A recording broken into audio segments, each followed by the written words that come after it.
Hello friends, kind strangers, assorted creatures, welcome to the Demiurge Diaries. I want all of my friends to have blogs, because I don't trust them to remember all their cool ideas until they tell me about them. If you don't write thoughts down, they die. I wonder if I'm so neurotic about note-taking because my memory sucks, or if my memory sucks because I can rely on the digital litter pile to remember for me. Both is a valid answer, but it fails to sufficiently unask the question. I wonder what this does to me. The more often you say something, the more your monkey brain believes it. Self-affirmation works that way. Spoken is better than thought, written better than spoken. If I keep vomiting the contents of my brain onto digital paper to make room for new ideas up here, am I not granting them undeserved permanence? Am I psyoping myself into the exact stasis I desperately wish to escape? I hope not. The rule of consistency and continuity should hold no dread power when I recognize myself as discontinuous, when I believe that I die every tick, that I don't live in my brain, that a 2-month younger version of myself is more me than my neighbor is, sure, but only by some number of degrees. Child me is probably less me than my good friends are. Models, souls, splinters. You get the gist. I believe this. I think I don't just intellectually believe it, but genuinely, emotionally, deep in my bones where the marrow dyes my blood. Novelty is inherently good. I should not be bound to the words that past me has written. They should be a hurdle to overcome. I take pride in no longer being the various selves I once was, but what about this meta idea? I definitely have been carrying that around for a while. Have I been doing so because I wrote it down too often? Should I not risk it? Not commit to positions physically so that I might more easily discard them for better ones? And if so, how do I convince people of the better opinions? How do I communicate my new truths about the universe that others might be in desperate need of? How can I want my friends to write blogs if I don't want to write one myself? And then also, I do want to. I want to know where I stood, look back proudly at the idiot now a few steps behind me, pat myself on the back for having eclipsed them by all relevant metrics. I want to be the architect of my own demise as much as the last guy. More so, if anything. I don't want to change my mind out of simple carelessness, but out of a genuine conviction. I owe too much to those who did put their thoughts to paper to not do my part. Maybe there's a sweet spot somewhere between an efficient exchange of ideas between people and a preservation of cognitive flexibility by not committing too much.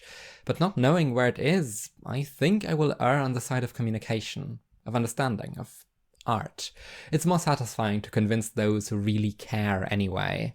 Something that immensely bothers me is this perception that you have to be calm and polite for your opinion to matter. It's a game I play reasonably well, I think, but I hate playing it. If we're all as cold and detached as we pretend to be, why are we even talking? Or is this really just intellectual masturbation to you? Is it? I worry about that. Please show me that you have some skin in the game, that you actually care about the world being good, that this isn't just empty rhetoric. If you wouldn't rather scream, then you're wasting both of our time. Then again, this too is a sentence I've written and said a lot. Did a past self autocast me to be the sort of person who believes it? Do I want to not believe it? Not sure if it's been said before, but I love people, because all I've ever been is people. Though, to be perfectly frank, I feel like I've been a great deal more people than anyone ever seems to give me credit for. And so have you. Laboria Cubonics note that the internet becoming visual through an increase in technical capabilities has made it a lot less liberatory of an instrument. A lack of depiction makes you suspicious these days, likely to be perceived as a bot, or at least an outsider. This also means that those whose appearance is couched in the symbology of social power get to import the advantages from meat space. Those who do not wish to be associated with their current appearance are thrown under the bus wholesale. The potential for reinvention and neutral perception is endlessly circumscribed when you are coerced to wear these tags if you wish to play ball in the digital town square. The alleged upgrade drags it down to the level of its physical counterpart. Those who don't feel safe in one don't get to feel safe in the other either. I used to jump from handle to handle a bunch until I was 20. I was in fanfiction circles, experimenting with my writing, deeply afraid of being trapped in a specific style or voice. It really filled me with pride when people came to completely different conclusions about me based on different works. When I wrote an introspective female POV and strangers immediately assumed that I was a girl. It makes me really sad that on the web, this option, this freedom to be perceived untainted by a part of yourself you have no control over, to be put in a box for good or for bad, has become rarer.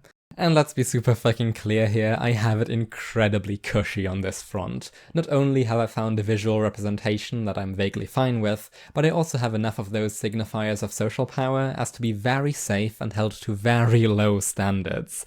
I just like to live in a world that's good, you know? I.e. one in which that isn't necessary. There's a somewhat annoying dead end one often runs into when discussing something as a social construct.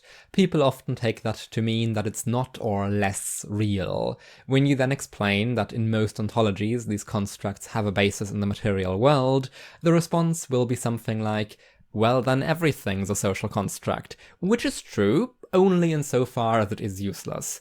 Everything is poisonous at sufficient dosage, but we do not equally call everything a poison. Chairs are a social construct, their material, which is a man-made abstraction of sets of atoms, which are man-made abstractions of wave functions, do exist in meat space, but which things are naturally considered to be made for being sat upon, which is how we determine what a chair is a communal concept creation. It varies from culture to culture, time period to time period. We control it. When we describe something as a social construct, we are pointing out that there is a lot of this associative infrastructure here, that we've built a ton of mental shortcuts upon those lines in the sand. Cultures layer a lot of prescriptive symbology onto gender, for example, much more than chairs, symbology which is frequently employed in decision-making.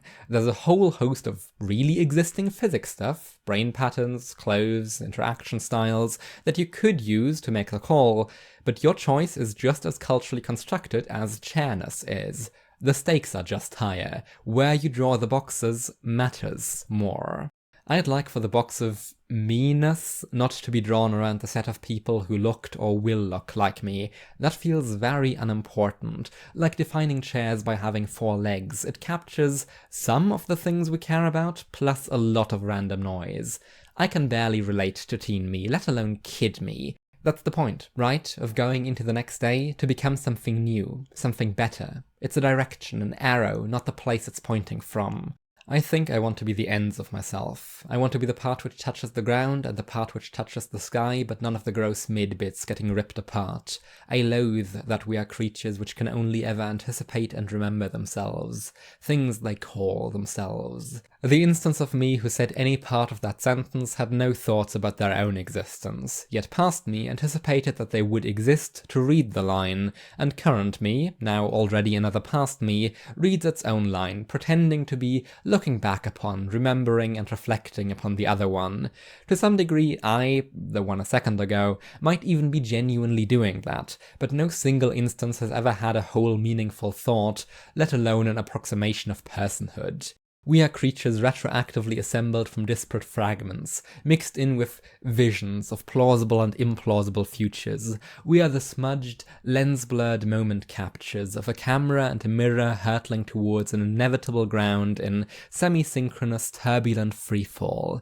Every tick an increment closer to the end of an unwinnable game of chicken to see who shatters first.